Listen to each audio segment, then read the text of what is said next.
از حکومت امارات اسلامی ما میخواهیم وظیفه جای نیست، در حکومت جای نداریم، در حکومت با ما مردم حق قائل شده نمیتونه، همه قدر با ما اجازه بدید که همه به دست خود یک جا کار کردن پیدا کنیم. نه در معدن ما را میمانی، نه در زراعت ما را میمانی، در کجا ما بریم؟ این شما قضاوت کنید. اسلامی خود تعادل میداشته باشه. حکومت اسلامی شما از کدام امارات اسلامی گپ میزنید؟ ما و شما حیران هستیم. امارات اسلامی امیر میخواد که یک مجاهد سالها زحمت کشیده، تکلیف کشیده، رنج کشیده، قربانی داده، آخرش هم بی سرنوشت در خانه بمانه و ذلیلانه از خود دنیا را حالت کنه؟ یا اینکه امارات اسلامی یکی امارات اسلامی است، یکی امارات شخصی خودتان است. اگر شخصی امارات خودتان باشه خود ترحم در بیان در مجاهد نمی باشه. اگر امارات اسلامی به خدایی باشه خود در بالای همین مجاهدینی که واقعا این نظام را سر پا ایستاد کرده سری از ترحم می داشته باشه. ولی از خدا چقدر ما برای شما بگیم، چقدر وقت ما برای شما صدا روان کنی که صدای ما را بشنوید. الله تعالی چنان کار کرده، چنان کور کرده، چنان مزخ شده این که اصلا نمیشنویم گفت. ما کجا بریم؟ اینقدر کر و گم کرده که قصرهای شما را پول و متاعی که در جیبتای این روز تخته میشه، چرا در وقتای غربت ما را فراموش نمیکردین؟ حالا میگفتن اطاعت که اطاعت میکردیم، ما با جان دل قبولتان میکردیم از گفتان. صدایتان از گلویتان بیرون میآمد، ما صدایتان قبول میکردیم. که امروز صدای ما چرا بر بالای شما تاثیر گذار نیست؟ چرا صدای ما را امروز نمیشنوین؟ الله خود میشنوه، الله دیده رئیس یعلم خائنة الاعین و ما تخفی الصدور. آگاه است، از قلوبتان آگاه است، از کارکرده هایشتان آگاه است، از خیانتتان الله آگاه است. این جفایی که در حق ما کرده رایستین را الله نمیبینه. این دشمن را که سر ما میخواندارین الله نمیبینه.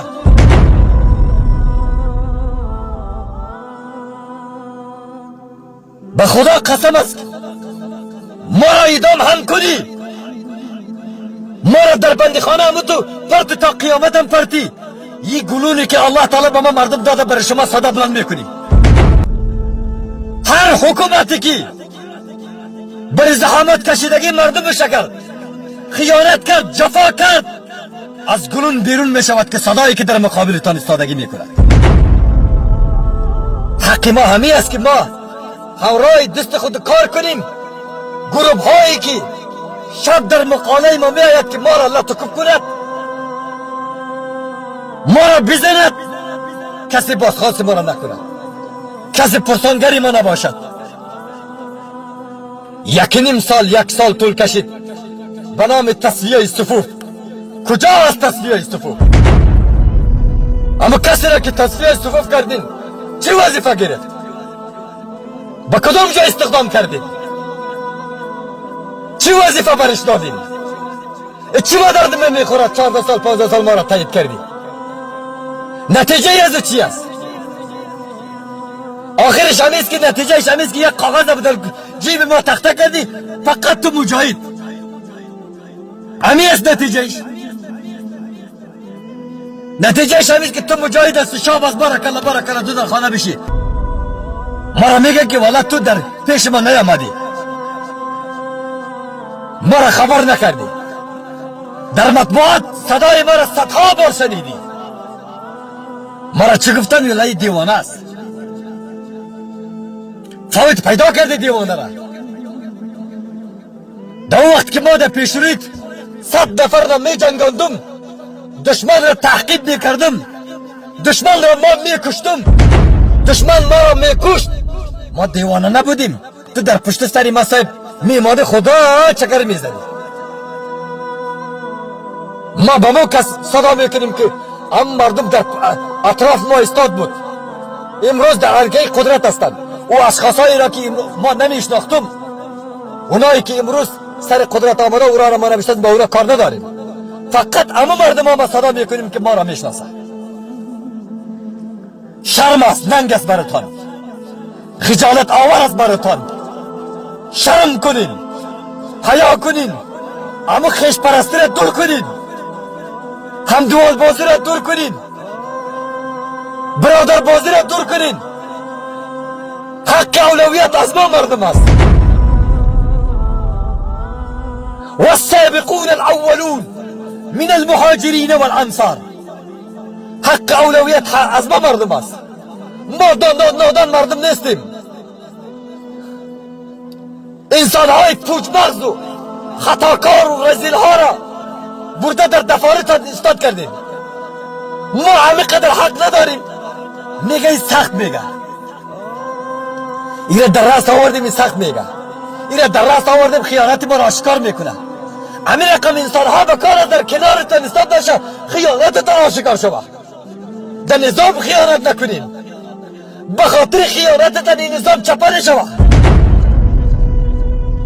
ما خون دادیم این نظام را آوردیم، ما زحمت کشیدیم این نظام را آوردیم، ما تکلیف کشیدیم این نظام را آوردیم. حالا هر پوچ مغز و لعنتی سر قدرت آوردن این نظام را بدنام میسازند. ما از حکومت امارات میخواهیم که ما را حق اولویت ما را بتن. ما نه دیوانه بگو، ما را نه احمق بگو، نه رزیل بگو، نه کدام بیکار مانده بگو. فقط از تو حق خود را میخواهیم. ما برابر همین خبیث هایی که در رژیم کمونیستی سابقه میگشت برابر همین نشدیم.